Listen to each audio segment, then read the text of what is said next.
এখানে ভূ রাজনীতির একটা বিশাল একটা খেলা আছে, ভূ অর্থনীতির একটা খেলা আছে, ভারত এবং চীনের ভূ রাজনৈতিক খেলা এখানে। অং সান স্বাধীনতার ঠিক উষালগ্নে হি ওয়াজ অ্যাসাসিনেটেড।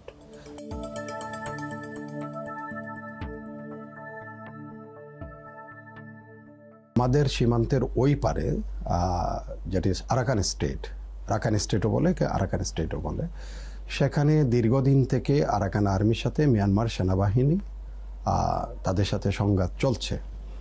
তো সেই সংঘাতের প্রবণতা ইদানিং খুব বেড়ে গেছে এই কয়দিনের মাঝে। ওরা আসলে আরাকান আর্মির একটু পিছন গিয়ে আরাকান আর্মির ব্যাকগ্রাউন্ডটা বলি। আরাকান আর্মি প্লাটোয়া বলে চীন স্টেটের মেইন সিটি, যেটা শহর, যেটা সেখানে তাদের সদর দপ্তর, সেটা এই সম্প্রতি তারা প্লাটোয়া শহরটা দখল করে নিয়েছেন। নেওয়ার পরে তারা এদিকে নিচের দিকে অর্থাৎ পশ্চিম দিকে তারা ক্রমান্বয়ে তারা আসছে। এসে একেবারে গত সপ্তাহে বক্ত বলে একটা শহর, সেটা খুব থিনলি ডিফেন্ডেড, এটা এমন না যে কোনো সেনা ছাউনি কিছু না। তো সেটা দখল করেছিল তারা। দখল করার পরে মিয়ানমার সেনাবাহিনী সেখানে রিটালিয়েট করে, বম্বিং করে, এবং তারা সেখান থেকে আরাকান আর্মিকে আনসেটেল করে, যেটা আর্মির ভাষায়, সেখান থেকে তাড়িয়ে দেয়। তখন তারা এই দিকে আমাদের অর্থাৎ গন্দম নাইকংচরি ধরে, যেটা ওদিকে মিয়ানমারের যে মেইন শহর সেটা হচ্ছে বুথিডং, রতিডং, এই অঞ্চলের দিকে তারা অগ্রসর হয়ে তারা হয়তো এই আজকে যে প্রশ্নতে আপনি বলেছিলেন যে আজকে সকালে আমি দেখি 89 জন বলা হচ্ছিল, ওরা ওখানে যে এরাও আবার খুব বেশি যে ওয়েল প্রোটেক্টেড তাদের বিওপিগুলি না, যে বর্ডার অবজারভেশন পোস্ট যেগুলো আছে, আমাদের বিজিবি যে আছে ওরা হলো বিজিপি। তো ওরা সেখানে খুব থিনলি তারা ওখানে তারা তাদের যে সিকিউরিটি সেটা খুব বেশি ওয়েল প্রোটেক্টেড না, যার জন্য আরাকান আর্মি ওদের উপরে হয়তো যখন চড়াও হয়েছে তারা জীবন বাঁচানোর জন্য আমাদের সীমান্তের দিকে ঢুকে পড়েছে। এখন আপনি হয়তো এটার কারণ কি পেছনে, এটার এই যুদ্ধের কেন শুরু হয়েছে, what is their objective? Objectives হচ্ছে আরাকান আর্মি দীর্ঘদিন থেকে, এটা আজকে থেকে না, 1948 থেকে যখন মিয়ানমার অর্থাৎ বার্মা তৎকালীন স্বাধীন হয়েছে, তার আগে ব্রিটিশদের যখন দখলে ছিল, এই আরাকান কিন্তু was never been A part of Burma তৎকালীন। ব্রিটিশরা এটাকে দখলে নিয়েছে।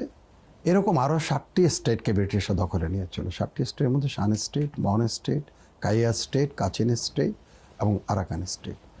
তো এটা 1942-তে এখানে একটা সম্মেলন হয়, সমঝোতা সম্মেলন, সেটা যেন অং সান ডেকেছিলেন সবাইকে পানলুইনে, শান স্টেটের পানলুইনে প্রথম তাদের সমঝোতা বৈঠকটা হয়।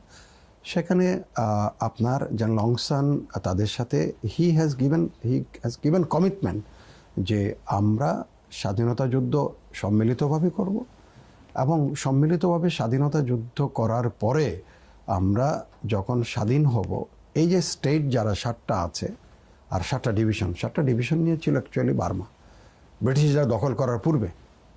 তো তাদেরকে যেটা সমঝোতাতে যে ওয়াদাটা করা হয়েছিল, কমিটমেন্টটা দেওয়া হয়েছিল, যে যুদ্ধ পরবর্তী সময়ে আপনারা সিদ্ধান্ত নেবেন।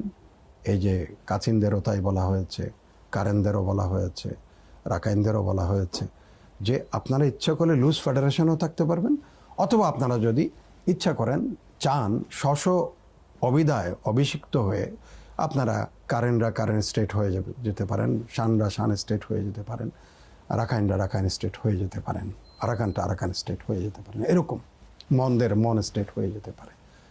কিন্তু অং সান স্বাধীনতার ঠিক উষালগ্নে he was assassinated along with his designated মন্ত্রিপরিষদ, ক্যাবিনেট, সবাইকে দিনের দুপুরে কিন্তু হত্যা করা হয়।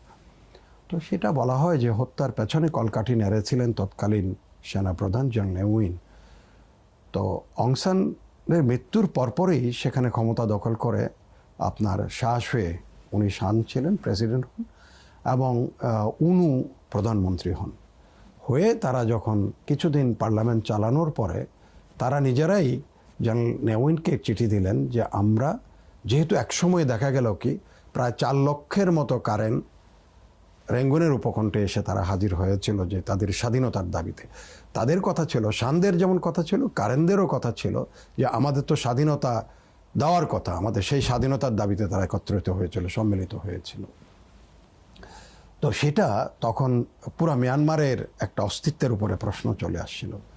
তারা তখন তাদের সাথে আবার একটা নেগোশিয়েট করে, ঠিক আছে আমরা উই আর কনসিডারিং ইয়োর, আমরা এটা অচিরেই করব বলেই কারেনদের কোনো রকমের সে বুঝ দিয়ে রাতারাতি তখন করা হলো কি, সেই সমস্ত সমঝোতা, সমস্ত ওয়াদা চুক্তি সব ভঙ্গ করে আপনার কারেনদের সম্মুখ সারির যত নেতা ছিল সবাইকে কিন্তু ওরা গ্রেফতার করে ফেলে, আটক করার পরে কারেনরা তাদের পিছু হটতে হটতে তারা জঙ্গলাকিন্য মানারপ্লাউতে চলে গেছে। মানারপ্লাউ তারা সদর দপ্তর স্থাপন করে।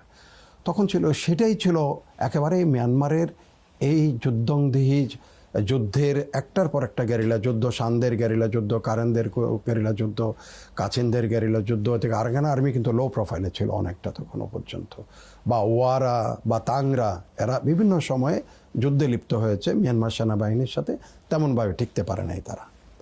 তো মানারপ্লাও ছিল তখন পর্যন্ত পশ্চিমা বিশ্বের কাছে অথবা দক্ষিণ পূর্ব এশিয়াতে মিয়ানমারের সেনাবাহিনীর বিরুদ্ধে সবচেয়ে প্রতিরোধের শক্ত ঘাঁটি। 1995-এ এসে মানারপ্লাওকে ওখানে কারেনদেরকে বিভক্ত করে মায়ানমারের অর্থাৎ বার্মার, সেটা আমি বলবো যে তাদের গোয়েন্দা সংস্থার এটা ক্রেডিট, তারা দুভাগে বিভক্ত করে ফেলে। দুভাগে বিভক্ত, একটা হলো কারেন, বুদ্ধিস্ট কারেন আর খ্রিশ্চান কারেন। দুইভাবে বিভক্ত যখন হয়ে গেছে, কারেনরা দুর্বল হয়ে পড়ে। সেখানে 26শে জানুয়ারি 1995 সালে মানারপ্লাওর পতন হয় এবং বলা হয় যে সানলুইন নদীতে যে পরিমাণ রক্তের প্রবাহ স্রোত জড়িয়েছে সেখানে, সেই জানুয়ারি মাসে 1995 সালে, এটা আনবিলিভেবল। পৃথিবী নিশ্চুপ ছিল, নিস্তব্ধ ছিল। এই যে পশ্চিমা বিশ্ব এখন বলে এটা হয়েছে, এখন নিউজেকে সাপোর্ট দিচ্ছে, ওটাকে করছে, সে নিস্তব্ধ ছিল, কেউ কোনো ধরনের প্রতিবাদ করেনি। তো যাই হোক, সেটা ছিল তখনই পতন ঘটে গেছিল, আর কোনো এরপরে উচ্চবাচ্য তেমন হয় নাই। কিন্তু সাম্প্রতিককালে এসে দেখা যাচ্ছে যে ওই কারেনদের থেকেও শানরা বেশি সেখানে সোচ্চার হয়েছে, যুদ্ধে লিপ্ত হয়েছে, ওয়ারা যুদ্ধে লিপ্ত হয়েছে সময় সময়, তাং আর্মি সেখানে যুদ্ধে লিপ্ত হয়েছে। এদিকে পশ্চিম অঞ্চল, যেটা মিয়ানমারের পশ্চিম অঞ্চল বলি আমরা, সেখানে আরাকান আর্মি রাতারাতি তারা তাদের শক্তি সঞ্চয় করলো যেটা প্লাটোয়াকে ভিত্তি করে। এখন তারা আমাদের মেইনল্যান্ডে কিন্তু তাদের কোনো তেমন এখন তারা কোনো যুদ্ধে লিপ্ত নাই। তারা আমাদের বর্ডার অঞ্চল দিয়ে তারা এখন ভীষণভাবে এদেরকে যে অ্যাশালনগুলি আছে, অর্থাৎ যেমন ধরেন বিজিবি বা ক্ষণে ক্ষণে মিয়ানমার সেনাবাহিনীর উপর আক্রমণ পরিচালনা করে যাচ্ছে। এখানে ভূ রাজনীতির একটা বিশাল একটা খেলা আছে, ভূ অর্থনীতির একটা খেলা আছে এই অঞ্চলকে ঘিরে। সেটা হচ্ছে বৃহৎ দুটি শক্তি প্রতিবেশী, আমাদের শক্তিও বলবো বৃহৎ, আমাদের দুইটা প্রতিবেশী ভারত এবং চীনের ভূ রাজনৈতিক খেলা এখানে। সেই খেলাটা হচ্ছে চায়না এখানে আরাকানকে বেস করে, যখন আপনাকে এই জিও ভূ রাজনীতির এই জিনিসটাকে নজর দিতে হবে। মালাক্কা যখন সাউথ চায়না সিকে, ওখানে অনেকগুলো হার্ডেল ক্রিয়েট করেছে United States of America for China, because Malacca দিয়ে তার চায়নার এটা হচ্ছে চতুর্থ energy supply route for Central Asia থেকে একটা রুট, তাদের supply route, that is a different thing.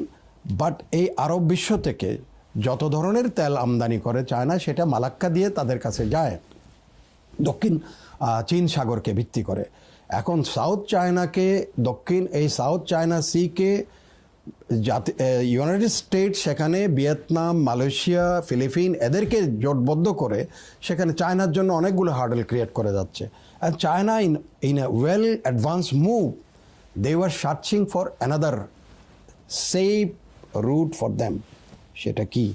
সেটা হচ্ছে তারা আমাদের সোনা দিয়ে আসতে চেয়েছিল ডিপ সি পোর্ট করার জন্য China.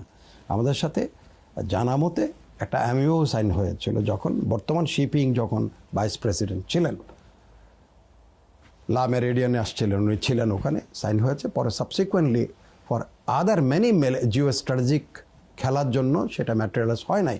But China was desperately searching for a safe route for her energy supply. সেটা মিয়ানমার রেডিলি তাদেরকে দিয়েছে, সেটা হচ্ছে চকপিওতে। এখন তাদের ডিপ সি পোর্ট, সেখান থেকে তারা আর দ্বিতীয় তাদের সবচেয়ে ইম্পর্টেন্ট ইকোনমিক যেটা এখানে স্ট্র্যাটেজিক ইম্পর্টেন্স যেটা আছে ইকোনমিক, সেটা হলো তাসওয়ে গ্যাস ফিল্ড। সেখান থেকে তারা 3টা ওখানে তার প্রদেশকে গ্যাস সাপ্লাই করে। একই সাথে আরও সবচেয়ে বড় ইম্পর্টেন্ট হচ্ছে তারা দে আর আইং ফ্রম বেজিং দ্য চকফিউ থেকে তারা এখানে শিল্পাঞ্চল করছে, যেখানে চায়না $20 বিলিয়ন উপরে ইনভেস্ট করছে। সেখান থেকে তারা আফ্রিকাতে যাবে তাদের প্রোডাক্ট নিয়ে, ওই মেইনল্যান্ড থেকে না এসে। এটার কারণ হচ্ছে তাদের বেল্ট রোড ইনিশিয়েটিভের একটা অংশ এটা, এবং বেল্ট রোড ইনিশিয়েটিভ সেখানে করতে গিয়ে চকফিউ ইজ দ্য মেইন এখন তাদের focal point.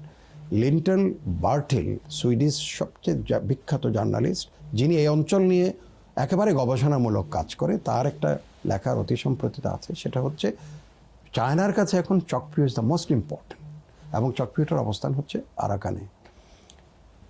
On the other hand সে এগুলোকে যেমন তার কাছে ইম্পর্টেন্ট ইকোনমিক্যালি, জিওপলিটিক্যালি, স্ট্র্যাটেজিক্যালি, ইন্ডিয়ার এখানে আরও একটা বড় স্বার্থ, যেটা আমি বলেছি যে কলকাতা আরাকানের যেটা সেটওয়ে অথবা আকিয়াব আর গিয়ে প্লেটোয়া, এটাকে দিয়ে তারা আমাদেরকে বাইপাস করে তারা 7 সিস্টারের সাথে একটা যোগাযোগ স্থাপন করার জন্য উদ্যোগ নিয়েছে। সেই উদ্যোগের নাম হচ্ছে Kaladan multimodal million transit project. সেটা গিয়ে নামছে প্লেটোয়াতে, চীন স্টেট অফ মিয়ানমার।